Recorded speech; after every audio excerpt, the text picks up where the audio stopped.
Hello, this is the 128th issue of Catch of the Day, available on the Branch Talk YouTube channel. Today we're going to continue reading from Doug Mitchell's book entitled When the Siege Has Ended, Ezekiel 5, The Judgment for the Living. Starting at the top of page 24, we read, "The judgments, the statutes, that Jerusalem has changed into wickedness, more than the countries that are round about her, are not only the 10 Commandments, but also those of the law of Moses, as applicable under the new covenant, and explained by Jesus and his apostles and prophets." One prime example is that the Adventists and Davidians have certain spiritual laws, instructions, Torah, laid down through the spirit of prophecy as to how to deal with those they believe to be in error, and how to investigate new light. Yet they refuse to follow those instructions and be honest towards those in the Reform movement with whom they disagree. The same is true to a large degree with those in the branch in that regards. God has promised that he will lead his people through the gifts of the Spirit, yet those ministries have chosen to follow the theories and opinions of men in the place of inspired truth. Therefore, they are in violation of the first commandment in that they are worshipping a God other than the living one. They have also set up idols of opinion, and idols of men, and idols of positions, and of things, and have bowed down to them, in violation of the second commandment. A list could be made of all the ways the SA and Davidian ministries, and even many of the professed branches, have changed all the Lord's statutes and judgments to ones that fit their ideas and practices. Brother Houteff faithfully pointed out the SDA ministry's departure from the Spirit of Prophecy's counsel on how to keep the Sabbath, and on dress and health reform.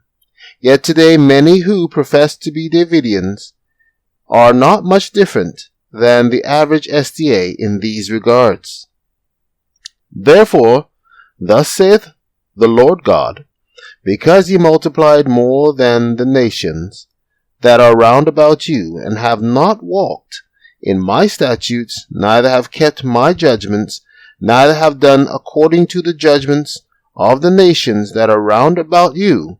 Ezekiel 5:7.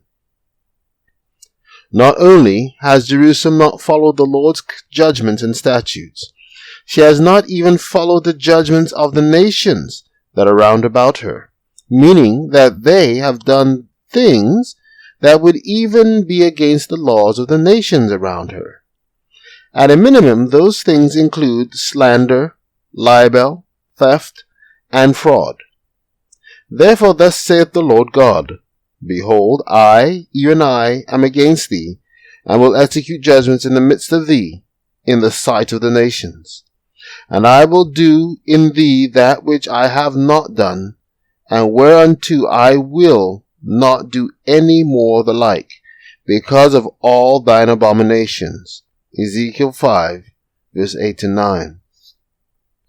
For those who understand the rod message, and what Ellen White said about the purification of the church, these things need no explanation regarding the Lord executing judgments upon his people that the nations are going to see. But what is notable about the Lord saying that at this point in the chapter is that this stern pronouncement follows what Ezekiel did with the hair. That is, the Lord taking away the covering, hair, and thereby humbling his people, has been a rebuke and a warning of the greater judgment revealed in the following verses. That is to come, should the people not take to heart what has really been happening and what their true condition and needs are.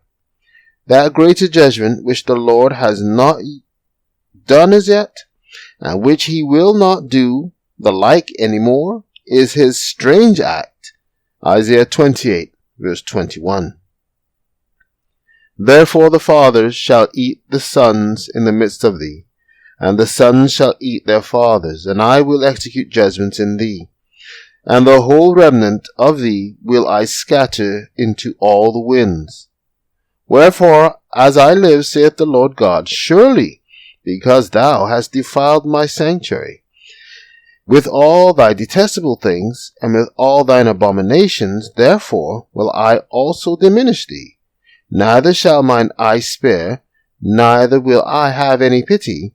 Ezekiel 5, verse 10 and 11. The figure of fathers and sons eating each other depicts a time of self-serving, looking out for one's self without the least regard for the welfare or even the life of another. The Lord is so disgusted with the situation that he is inclined to scatter the whole remnant to the wind and diminish it without pity. That is a fearful situation. Concerning the situation, Ellen White said, Satan will work his miracles to deceive. He will set up his power as supreme. The church may appear as about to fall, but it does not fall.